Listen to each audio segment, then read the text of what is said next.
Hey everybody. What's up, Tim? Hey, Pasa. We are back. Hey, if you're out there watching, give us a shout out, give us a thumbs up. Happy to be here. Oh, man, you're blocking our new sign. There you go. Oh man, I didn't even see that. Yeah, I need to move it up here by Chucky Poo. Good to have y'all with us today. Hey Lauren, you waved so I can shout out to you. That's the new rule. I'm not allowed to shout out to people unless they comment. Protects the women in our lives from being embarrassed by us in public. They're still embarrassed by us. Yeah. Today we are going to we have the potential today to kind of be all over the map. All right, but because let me turn this down. But we kind of started last week talking about legalism and what that looks like. Now, Tim and I, we constantly are talking about kingdom vision. What does that mean? That means seeing things the way God sees them as best as we can with our finite understanding. Looking in Scripture and seeing how He relates to people and events, and trying to understand them. Did you add anything to that definition? No. That was not a confident no. Well, no, it's just looking at it from the outside. I mean, half the stuff that I think we talk about in here, if I was somebody sitting out there listening, I'd be like, you guys don't know where you're going here or anything. We don't get specific enough, I guess, to the human nature. Well, I find that I babble and talk a lot and don't really get anywhere. But what I'm getting at is, it's so like Paul and the Corinthians, right? They keep asking all these questions and he keeps answering questions of some sort, and he never comes out and says, y'all are asking all the wrong questions. But the context of the whole letter is you keep asking the wrong questions. Yeah. And so it's kind of like he gets sucked into it a little bit and then he comes back out. And so that's what I feel like. Well, and those questions have answers, but I think his point has been, and we're going to talk about it a little bit today, is if you had the proper perspective, you wouldn't be asking some of these questions.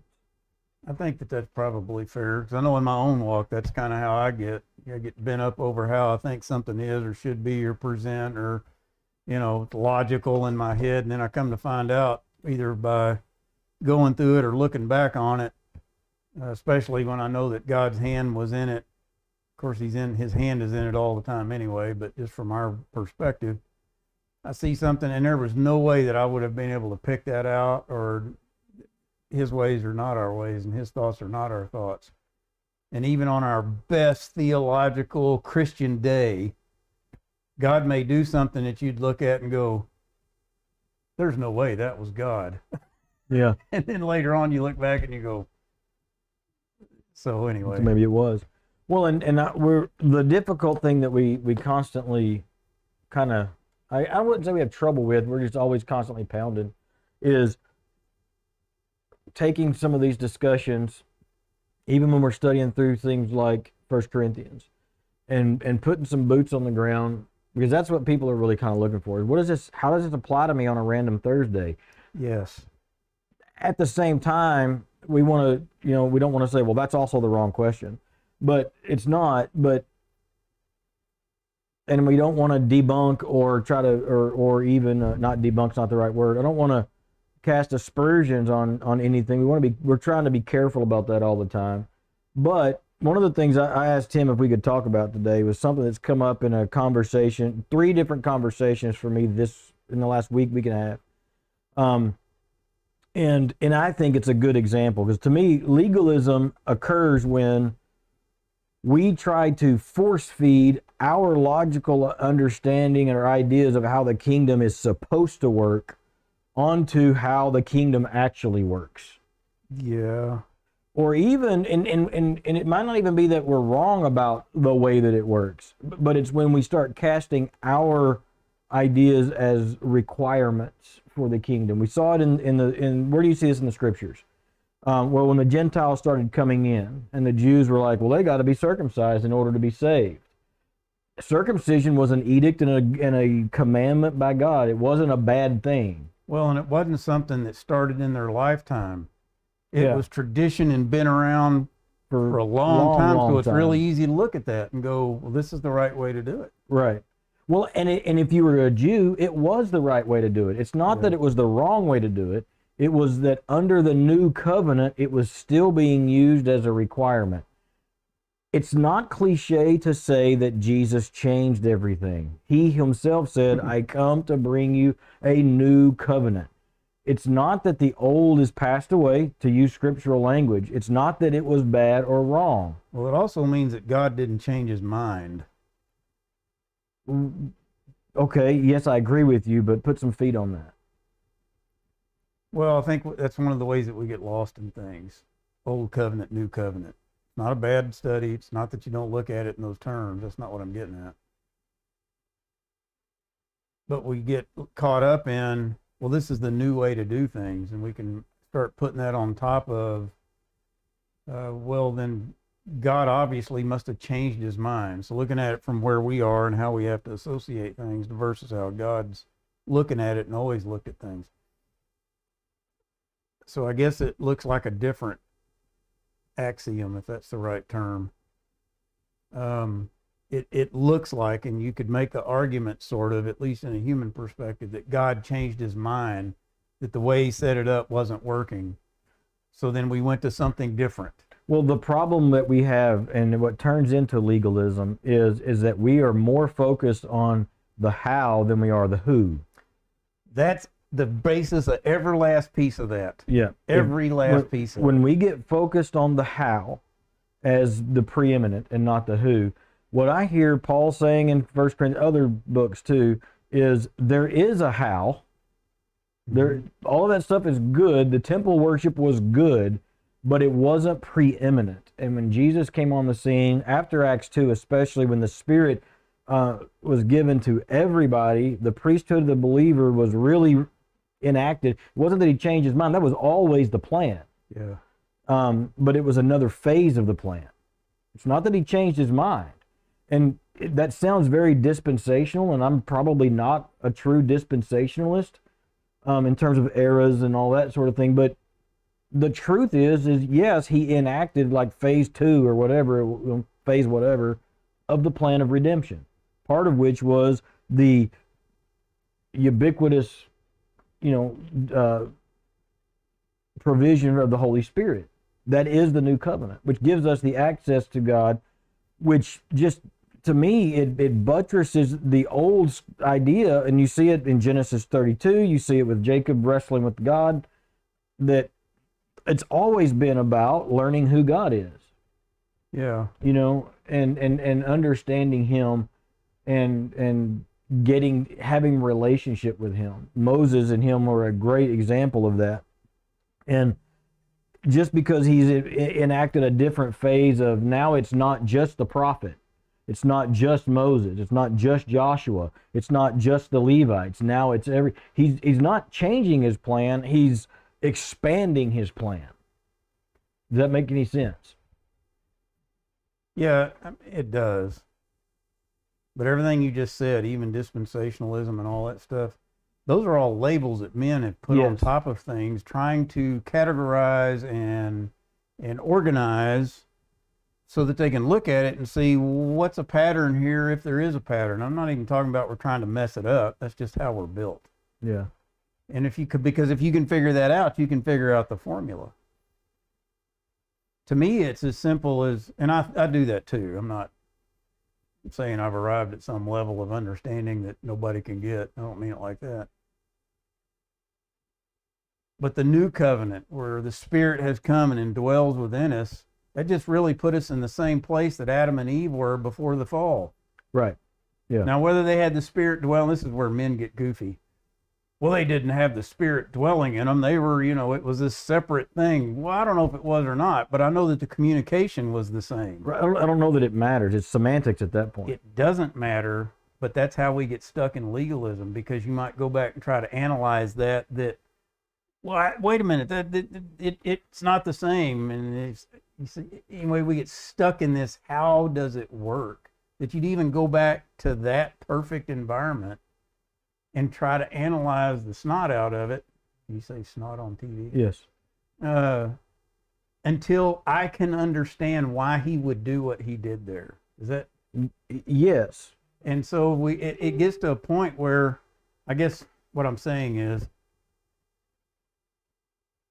I used to get into all the semantics and arguments and the church history and this and, you know, all the way back to Pelagius and I forgot his contemporary name, but I need to say it. Started to say Alexandria, but that's not it. You thinking about Calvin or Arminius? Well, these guys were before them. Yeah. Yeah. I didn't know who you're talking about. It doesn't matter. It doesn't matter. It does matter. If I could say it, then people could track. At any rate, I mean, on a simple scale, you know, Pelagius. Augustine, yeah. Augustine and Pelagius were contemporaries. And I've read both of those guys pretty extensively, but that was way back then. And so everybody's taken what Pelagius thought and put it into this thing where his doctrine was unoriginal sin, right? Whereas we have original sin. Most people go, well, what does that even mean? And same thing with Calvin and Arminius. You know, you can go back and pull all these arguments, and it sounds like these guys were pitted against each other, and they weren't even remotely like that. Yeah. But we have built things and turned those into doctrines. I'm not anti-doctrine, but doctrine is man's attempt to explain what the kingdom's doing and how it does it. And we can really mess that up. Well, and I guess it misses out on, we're trying to take the relationship that those guys had with God out so that we can see the steps. So we're concentrating on the step and not the relationship that was going on in there. That's the process. That's what you have to watch out of. And what we try to do is focus on and push towards the individual relationship as being paramount before, and even more important than the definition of all the doctrines. Legalism comes out of doctrine. You get a doctrine, whatever your flavor of doctrine is, and then you dig in your feet to defend the doctrine. Not because you think you're defending the kingdom when you do that. Right. If your focus is off. And you might be, but if your focus is off, you get screwed up, that turns into legalism. That's what happened to the Pharisees. So let's go back to the story that we kind of started. We're talking about it already, but you didn't give the premise of the people you talked to. Okay. What came out of that. The conversations that have been coming up and that I've been in is, and I guess I've never really thought about it in these terms because I've always kind of seen it intuitively. I don't know if my brain's just wired different, and it'll make more sense in a minute than I guess more and more people do. The premise is this: is we were talking about actually polity and church structure and offices and the office of the pastor, the elder, and that sort of thing. And I guess because from early on in my ministry, my walk with the Lord, which they were simultaneous, basically. Sure. I'm just bent to a little bit with some cynicism, and not in a negative way, but just in a, if I didn't understand something, I would take it and believe whatever people that I respected said. Okay, even if I wasn't sure myself, until I figured it out, yeah, I'd take that. But at the same time, I'm over here digging and searching. You know, it's like I'll take what you give me until I can either prove it wrong or prove it right. And not that I'm the arbiter, but I just need to internalize it. Yeah, that's learning it yourself. And early on, I started studying the difference in the offices of the church. As a 20-year-old pastor, I wanted to know, okay, because we had some opportunity in my very first church, who's supposed to be a deacon? Who's supposed to be a what? Who should do what? Because there were some conversations, oh, he's not qualified, they're not qualified. And so as the pastor, I'm supposed to have all the answers, right? And that's what everybody told me. And one of the things that we just push against all the time is that we don't know and realize we're bringing our presuppositions to the table. Yeah. We're doing it all the time. We all do it. We don't know we're doing it all the time, but it's a conscious act of discipline to look at his word and his kingdom without considering those things. So you never got to what started the I'm conversation. coming. Is I It's the asked premise of the the premise of conversation, the they don't know that. conversation was I asked. It was in one particular conversation, but there were in several that happened. It was Right. like, how do you define a pastor? And in all three conversations, it was a kind of a different flavor. Whatever. Well, we go to 2 Timothy. You have the qualifications of the pastor. He's a husband of one wife, whatever. And it just dawned on me that what we as a culture have done has superimposed a Bible word onto something that's not the same thing, and then that's been accepted as that's what it is. And so anytime that we have this conversation, we're doing it from a position that's starting in the wrong place to begin with. Yeah, no, that's exactly right. And I'll explain. Well, give my disclaimer first. If you listen to this podcast and you walk away going, Matt and Tim don't believe in pastors, you've completely missed what we're saying, and I would say that we probably just missed being able to communicate because it's not the truth. But if you'll do the word work in the scripture, if you'll do the work of study, the word that's translated pastor from the Greek is poimen. Okay? It is not used at all in the Timothy and Titus passages when it talks about the qualifications of what we understand as church office. Those are two different words, episkopos and presbyteros. And those words are specifically designated for the overseers, the people running, spiritual leaders, and they translate as elder or bishop or something like that. If you do the word study in the original language, and anybody can do this. One of the things that we want to try to do more of is, so how do you know this? It ain't difficult. I go to Blue Letter Bible. Yeah. Do a search in your translation for the word pastor. Find one of them. Find the Greek word on it, and see where that Greek word poimen is translated. Blue Letter Bible will show you the Greek word, everything you need, the Strong's Concordance, all of the it, dictionaries, everything down the deep.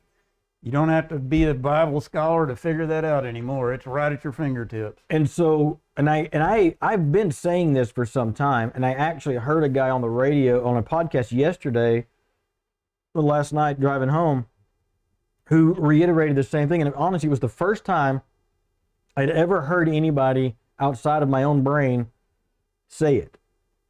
And what he said is like 2 Timothy is not even setting up the office of a pastor. Yeah. And I was like, oh, that's what I've been saying. Well, people are going to hear me, and I don't talk about it a lot because people are going to hear it and go, he doesn't think we should have leadership. It's not that at all. If we put away what we think we know and what we bring to the table and just clear it out, and let's look at what the Word says and let the Word and the Spirit of God drive what we believe. How is it that God's dealing with this? Well, let's back up on that just a little bit. Everybody in here would agree with that, I'm sure, or anybody that goes to church and all that kind of stuff. Here's what he means, though. However it is that you got introduced to church, going to church or around church people, whatever that was, whether you started in a Baptist church or wherever, depending on your background and where you came from, I came from a church background. He really came from a church background. And ministry. His dad was in the ministry, his grandpa, all that stuff. And so, he's seeing it from a serious point of view. I grew up in a household, we went to church. You're going to church every Sunday, every Wednesday. But they weren't in the leadership, so to speak. So I wasn't attached to it like he was in that regard. So I just didn't know any different. So however it is that you come in, that's how you're going to define how God works in people's lives. However it is they've got it set up. You got strict elders and deacons, or you've got some loose laid leadership, whatever that is, that's how you're going to naturally associate with how that goes. And so if you have kind of a loose laid system and you go to a traditional Catholic church, you're going to be in shock when you walk in there because, it's ornate, they're dressed certain ways, and they're doing exactly what God told them how to do a church service in the Old Testament, basically, without getting in a lot of definition of that, right? And then as you start going to Lutherans and Episcopalians and those kind of things, you see kind of a more watered down version of that as you go, right? So I'm not justifying any of those. I'm just saying wherever you're at in that, that's how you think it's supposed to work, unless you start studying more so. Because like you said early in the conversation, somebody I trust, somebody that's that, and they tell me this, that's what it is. Well, and we as pastors and There's nothing teachers, wrong with that, as really. preachers and Bible teachers, we do it all the time. We have people that we like to quote that we trust. You know, they're our commentary guy, you know, and fill in the blank of who it is, you know, and you think, well, if they write it, it ought to be good. Well, I mean, when we teach our Bible study training, the reason we don't spend time in commentaries is because even the best one, that's maybe he's right 100% of the time, he's still just a guy. Yeah. And he's going to have different, you know, they're going to differ just like Pelagius and Augustine or whatever. And so we go to the text. I've counseled people, you know, in the church over years, and I've seen it's the way that the human being is wired. Like, for instance, if someone has daddy issues, okay, and I mean that, and I don't mean that in a modern cultural, I mean like really, like dad was a raging, offensive, abusive character. Yeah. When you start bringing them into the faith, or they start coming into the faith and they hear the language about God the Father, God is your Father, it does something in your whole being and existence. It gets skewed, and they see God the Father through their earthly father, and that's how they begin to understand him. Well, we do the same thing with church structure and church politics. Yeah. Whatever you're in, whatever you've experienced, that's and that's not bad. It's human condition. It's a start. It is a good start. But it's then important to take that and open the Word through the Spirit and say, okay, but is the way that I'm framing the world, God, the way you are framing the world? And we let then, and everybody will tell you, well, that's what we do. That's how we're letting the Scriptures dictate what we're doing. Yep. But it really hit me this week, because when I would ask the question, and it started with one conversation, it was a great conversation, but the subsequent ones, because of the first one, I asked the same question. How do you define pastor? And they would, every time they gave me 2 Timothy, they gave me presbyteros and episkopos. And I'm like, go to Ephesians 4 and say, why, this is why it's important for us to talk about going into the languages. The word poimen that's pastor is it's not an office in the Scriptures, it's a gifting. Ephesians 4, it's in the list of the things that God left us for the church for its edification. And its definition is a shepherd. Okay? Now, somebody's going to throw in right there with a logical argument that says, yeah, but shepherds lead and guide. I'm not saying they don't. Well, that's again, that's justifying what you think things are supposed to be like. right. And in its worst case, it's intellectual laziness, because as you read through Ephesians and 1 Timothy, those two are not associated. Right. And so, what I mean by intellectual laziness is just assuming that all that goes together and it's the same. Well, wait a minute. That gets to, I don't understand how to put those things together, so I got to put it on simple sense. No. No, you have to do the work. You have to do the work. Well, and be willing to do the work. And so I'm gonna do a little bit of the work for you today, just because it's important to draw the distinction of what I told a guy, I said what my mentor from years ago told me, which is, it's not what you don't know that'll get you, it's what you think you know that ain't so. Yeah. And trying to convince you it ain't so, yeah, that's a hard thing to do. And I am the number one offender, so I don't want the email. Well, I didn't want to come right out and say it or anything. Yeah, but here's the deal. When you look up and you do a word study on poimen, which is shepherd or pastor, where you see that showing up again is in the Gospels, which is when it's talking about Jesus, the good shepherd, and he's talking about shepherding people. Now, does a shepherd have leadership qualities? Maybe. But you also have, now you have pictures of David, who, yes, David became king, but as the shepherd boy, he was actually within the family kind of considered the least of them, to the point that when what's his name came to anoint Samuel, he wasn't even brought up. Yeah. You know, he went through the line and was like, is there anybody else? Oh, well, we got David. He's the shepherd boy, you know, but that's the concept that gets brought up, you know, and then you start having to ask, okay, so what do these words, episkopos, presbyteros, what do they mean? Well, those words literally are going to mean overseer. They have the connotations of leadership and decision-making and those sorts of things. And that's why they call them elder or bishop. In the King James, it's translated a lot of times as bishop. Yeah. Not as pastor, because it's a different word. Now, do you want your elder, bishop, leaders of your congregation to have the gift of pastorship, of shepherding? I would say that's yes, you do. Be nice if you had it. It'd be nice if they had it, because they are the ones that are shepherding. We get into this weird thing, and I do it. I'm the world's worst about it. Instead of referring to, say, the elders of a church as the elders, a lot of times I'll refer to them as shepherds. And they are, but really what I'm doing is kind of it could be a mistake to put the gifting onto someone who's in an office. Yeah. And so you might even be out there going, well, you're being pedantic and you're drawing, you know, you're slicing it too thin. I just want to slice it the way the scriptures slice it. Yeah. Okay? Because the flip side of that is this: you can have the gift of shepherding and not hold the office of episkopos. You cannot be in the office of elder and have the gift of shepherding. Yeah. I know people in the congregations that they shepherd people all the time. They may be a small group leader. They may just be that person that people can go to as a confidant. They're on the prayer partner team, and they just have this gift from God to go to scriptures and to help people, and they help guide them. Yeah, well, that's the point of it. It's a gift. It's a gift, and it's not something they fight at. And it doesn't even mean that you find them and they need to be holding an office over there. No, they may be doing just fine like they are. Yeah.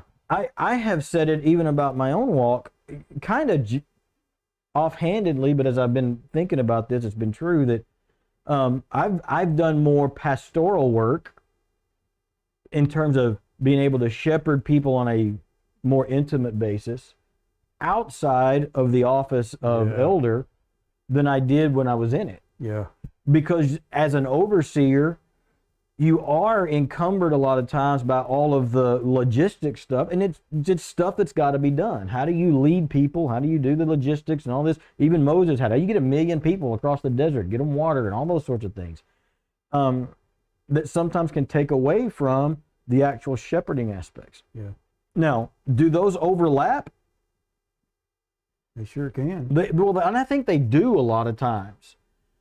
I'm sitting here trying to think of an elder, an episkopos, or a presbyter, somebody who's in an elder church leadership position who doesn't have the gift of pastoring, of shepherding, the gift of shepherding. I'm hard pressed to come up with. I wouldn't call their name, but I'm hard pressed. Yeah. I could think of a couple that I'm like, you know what? You're great overseers. Not certain if you have the gift of shepherding. And now, do they have the gift of teaching? No, they do okay at that. But there's a different gift in the poimen, in the shepherding, we would call it in our modern vernacular, the pastor's heart. You've heard people say that, oh, he's got a pastor's heart. And, well, how do you quantify that? You know, that's the person that's feeling and being empathetic toward. The reason that the shepherd would leave the 90 and 9 is because he felt for that one that was hurting. Okay? You can be a leader and honestly not feel for that one that's hurting, and still be a good and effective leader, but you might not be a decent shepherd. Our structures have it where a lot of times our senior pastors, that's where this conversation started, a lot of times they're in that position and they rise to that position. I'll say rise to that position, not in a hierarchical sense, but they fall into that position because they actually do have the gifting of shepherding. That's who they are. They love people. They love to tell people about Christ. They love to steer them towards Him. That's the gifting of being a shepherd.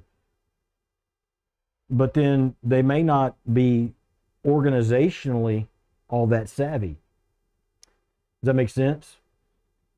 So that's learning to be able to recognize somebody in their gift. And that could be any of the giftings. Where we get messed up is because we're talking about, in a bigger sense, maybe legalism, but not like an evil thing, but how simple we are. We would say in the church structure, and it happens especially in smaller churches, because whoever the pastor is, they expect all these things to be on top of it when half of us don't even really know what that is in terms of the gifting and how those things are supposed to transpire. And so you might have somebody in there that's, let's say elder, let's use the title. Well, it says an elder's got to have his family in order, whatever that means, because they might be in great order when they're younger, but when they get out on their own, they might have had one that run off the wrong way or something. Well, what does that mean? Well, I don't know. That's a whole nother conversation, right? They're a great teacher. They're into the Bible in a good way, Hospitable, and they can proclaim the things in the Bible real well. So whether that's a preaching or a teaching pastor, I think we put titles all over everything. So let's say you got a guy like that in there, but he comes across as maybe he's not real personable or something. Just a personality thing. He doesn't really feel that way, but that's how he is, right? Well, there's going to be half the crowd in this place that are going to be talking about, well, he doesn't, he needs to be shepherding this people. All of a sudden, we're experts about the gift. I'm not saying that condemningly. I'm saying that we're looking at a model and we think that that's how it has to be. And I would tell you from a kingdom perspective, you got to look at that completely different. You find people that are shepherding by nature, or even understand things about the kingdom by nature, serving people all the time. Maybe they're a shepherd or maybe they're a deacon. You don't try to fit them into these places. You're just finding out what they're doing normally. And what's happening is God is gifting your body, right? Right. But we get so myopic on how something is supposed to act, do, and be. Even people with good hearts and all that will jump in the middle of that argument and start trying to fix everything. Well, a good example, last night I gave... That's legalism. That's following a legalistic mindset instead of trying to figure out what's really going on from the kingdom. I gave my testimony last night at Mending Fences, and part of my testimony is when I surrendered to the ministry. Yeah. What really happened was I had come to a place in my walk with the Lord where I just wanted to give him everything that I had, all of me. I had no preconceived idea what that meant. No, and I wasn't, it wasn't anything that was preconceived. I was just saying, like Samuel did when God called and he said, "Here am I." I don't know what that means. I just know that whatever I've got, I freely give to you. And it happened in a church service, in a little church near here. And I went and I did what you do. I went down to the altar, to pray. No, nothing wrong with that. It was a good experience. But what happened at the altar almost ruined me as a believer, because the pastor asked me, why are you down here? And I'm like, I don't know. I just know that the Spirit drew me to him, and I want to say, yes, I love you. You have everything I have. Well, because he was only seeing the kingdom in a way that he thought it was supposed to work. In a measured way. He says, okay, go sit down on the front pew. If you've been around church, you know how this works. And then after the invitation's over, he motions me up, motions my wife down to the front, and turns me around to the congregation and said, Matt's come down this morning to surrender his life to full-time Christian service, to be a pastor. And in my heart, I'm going, dude, that's not what I said. And I know in my wife's heart, she was saying, what? What did you just do? What do? did you just do? We didn't talk about this. And we get in the car, and she was not excited. And it was not just about the thing. It was like, what just happened here? And I'm like, I don't really know what just happened here. But looking back on that 30 years later, I know what happened.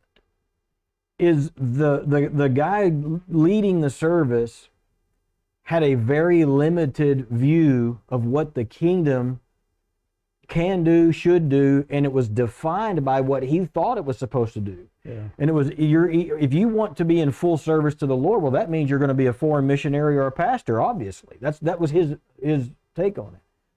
And it did turn out to be that way. I'm not saying he was necessarily wrong for me.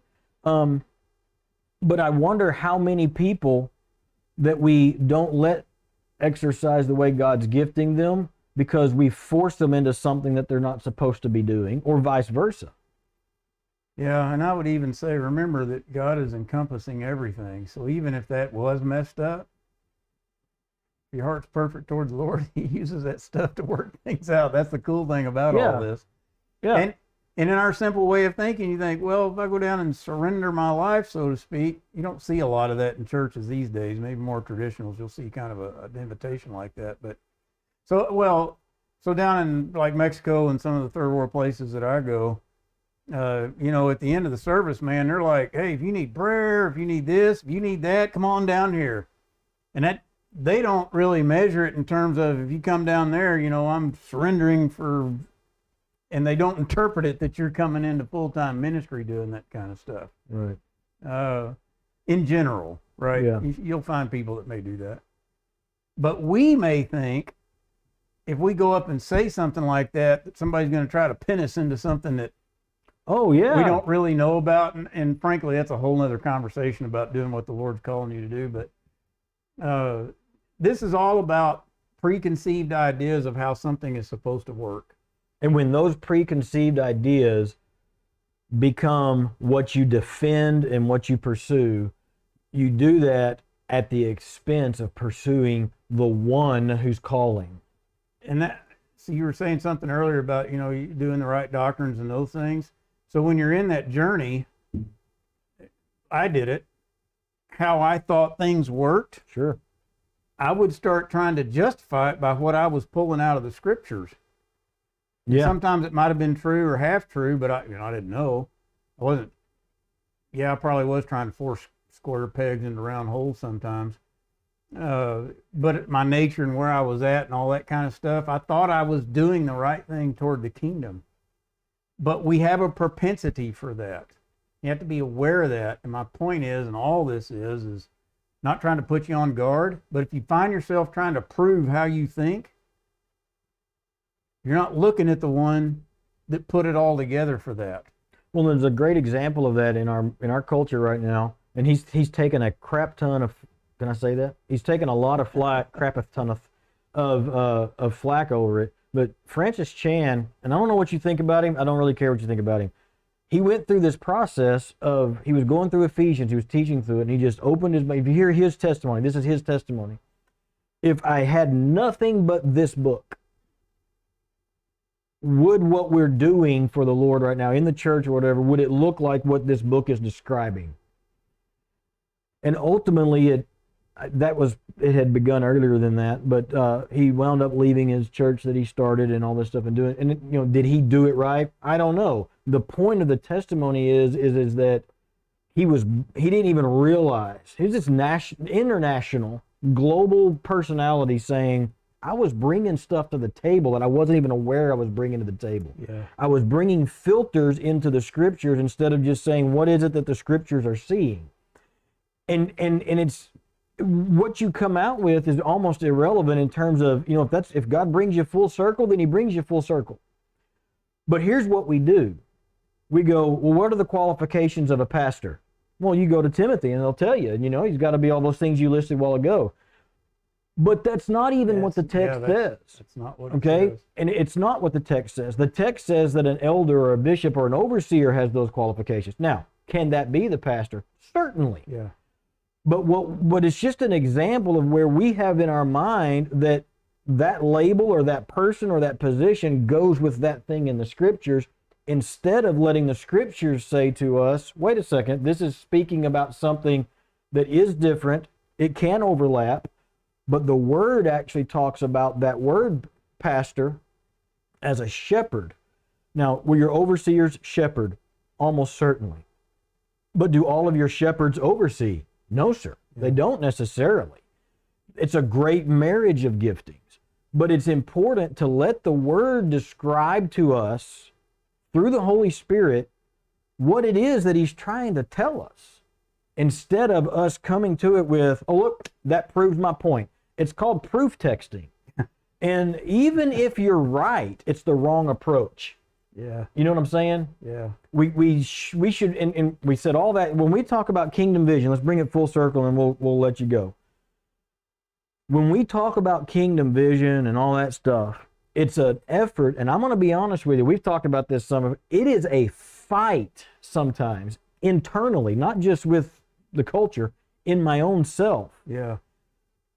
To let go of what I'm bringing to the table in terms of presupposition, training, experience, exposure, and look at situations, people, the word through the lens of what God sees.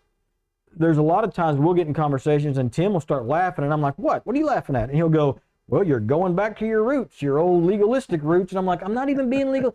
And, you know, and it's like, I don't even realize it's happening sometimes. Yeah. And maybe I'm not being legalistic in the sense that I'm trying to force somebody to do something or put requirements, but it's just my thinking patterns. And so it is an act of studied discipline. What does Peter tell us? Add to your faith knowledge. And he goes through this list, you know, of all these things you have to add to your faith.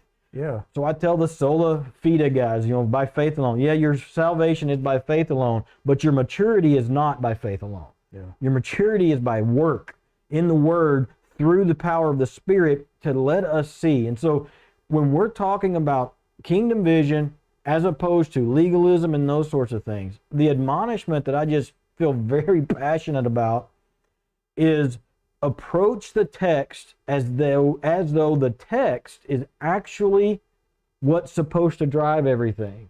And we say we do that, but Not we don't. through the filter of But- how you think it's supposed to come out. And And that's a learn, or was for me, is a learned thing. it absolutely I'm is not a a learned natural thing. rebel. Well, And it comes across that way. And I want to touch on something here right quick too. So you would think if you get it all right and all that, everything's going to be at peace and work out. probably not. Probably not. Well, how are you supposed to know? For me, that's where I go back to this getting in the face of God thing. Yeah. Somebody I may love and trust, or somebody else that somebody tells me about, they're going to have standing just because the person I trust has it. And they tell me in their perceptions, and they may be right, even in their teachings. But if you want to find a good mentor, you find a mentor that may tell you what they think they see, but they keep pushing you back into the scripture to go find out for yourself. Well, that's what Paul did to the Corinthians. That's what Paul did to the Corinthians, and you need good mentors like that, not just somebody that's telling you how everything works. Oswald Chambers is one of my big ones because he's very insightful and all that kind of stuff, but you can't read it without him shoving you back into that to have to go figure it out for yourself. That, what he's trying to do, and the point of it is that the answer is with the one that created you and Yes. is the Word. Yes. Well, and so how do we know if we're in this space? I can only speak like the apostles. I can only tell you what I've seen and what I've heard, and I'll just tell you for myself. When I really started on this journey of trying to figure out what is it that God's really, and I'm not saying I'm trying to find out the truth and see where everybody else got it wrong. That's not what's happening. It's Yeah, that's a natural God, let me look at your tendency. face and see what it is that you have for me. When I found things in my thinking that I was not willing to let go of, that's a good indication that that's one of those things that you probably should reevaluate. When I would say I wouldn't go to a church because they do this practice or that practice. And I'm not talking about pagan ritualistic and that kind. I'm talking about within the body of Christ. They sing the wrong songs, or they read the wrong translation, or they have the Yeah. wrong seating arrangement. And I'm using simple and things, but they're not my brothers. I can't associate. And so you go to the Word looking for reasons to prove them wrong, or there's just things like, well, I'm going to study the Scriptures, but I'm not going to give up this, or this. Those are very, very likely have become idols for you, even if they're right. That's right. That's a good way to Because look at it. if Hebrews can tell us that the temple worship that was given by God Himself, prescribed in the way it should be done, if it is a shadow of reality, how much more is what we've come up with a shadow of ourselves and not of him even. Oh yeah, that's exactly right. And so when we're worshiping, it's bad enough that we worship the shadow that God gave. It's egregious when we worship the shadow that we created. If that makes any sense. And so my encouragement is to fight against worshiping the shadows we create. Scriptures would call them the teachings and the doctrines of men. Yeah. And he has some really serious things to say about us when we elevate and exalt the teachings of men over the Word of God. He doesn't like it. And so if you are a shepherd, an elder, an overseer, a leader, it's extremely important not just to say, well, that's what the Word says. I say it all the time. Please do not say, thus saith the word of the Lord, when the word of the Lord does not thus say. It's not, I wouldn't even say it's heresy. I'm saying for us as those that teach, it's a terrifying thing to do to say God said when God did not say. Yeah. Okay? It's a caution and admonition to us all to say, you know what? I don't know. Let's see what the Word says. Because if you don't do that, you get into the place, Tim and I have been in the room with guys who would say, I don't care what that Bible says, we're going to do it the way we want to do it. In a deacon's meeting. Or we're going to do it the way we've always done it. And all of us would probably say, that's way down the road, but that's the end of the road. That's where it leads. Yes. And that's legalism at its finest. And self-imposed legalism. It's self-imposed legalism, and it's also self-imposed misery. And so I guess at the end of the day, my admonition today is simple. Approach the Word with an intentional, decisive, and on purpose, by putting away of what you bring to the table. What is this text actually saying to me? And if it's not clear, you keep studying it and put your face in God's face until you get what He wants you to have out of it. Does that make sense? Well, and the commonality here is, and we've said it before, I'll say it again, it takes work and effort. Yeah. We're also beat up from trying to live and all that kind of stuff. We don't want any more work. Yeah. But look at it like this. When the Creator calls you to something, look at any of the apostles. When Jesus called them to come and they literally dropped what they were doing, left their life to follow Him, a reasonable individual would look at that and go, why would you do such a thing? And they would probably say the same thing. I know I did. However, you got two burdens. The Bible tells us that burden, even though it looks uncertain, seems uncertain, and unmeasurable, it's actually very certain, very measurable. That burden being the call of the Lord. The call of the Lord versus what's on the other side that everything's telling you it needs to look like, walk like, and be like this. You're leaving two natures is what you're doing. And so if you've been saved and the Lord's calling on you, or even if salvation is part of that calling, you jump on that one. My witness to you is that's the one that's safe. But it's still going to be difficult and rough. But it's better to go through that rough than it is to go through this rough, because this one winds up, you look back and go, man, I should have. Yeah. The other one goes, well, man, I'm looking at all this is transforming. And as a parting shot, to be clear, when Tim talks about the call of God, that is not the church, religious, cultural being, quote unquote, called to an office or called to a pastor. He's meaning like the call that everybody gets from the Holy Spirit to come and follow me. What Jesus would do, come and follow me, come be one with me. That's the call. Yes. Come be one with me. Rely on me. Trust in me. Well, that's not as good as being a preacher or pastor. Yeah, it is. It's the same in terms of elevation of which one's. It's the Creator coming to His created. And saying, I want to be your friend. Yeah. And so anyway, I know this probably raised a lot of questions if you've got questions, but think through what we're saying. If you've heard this podcast and you're like, we're not trying to throw the baby out with the bathwater. The plea is Let the word drive your beliefs, not the other way around. Yeah. Love you guys. Talk to you later. You got anything else? Adios. Y'all have a great one. Bye.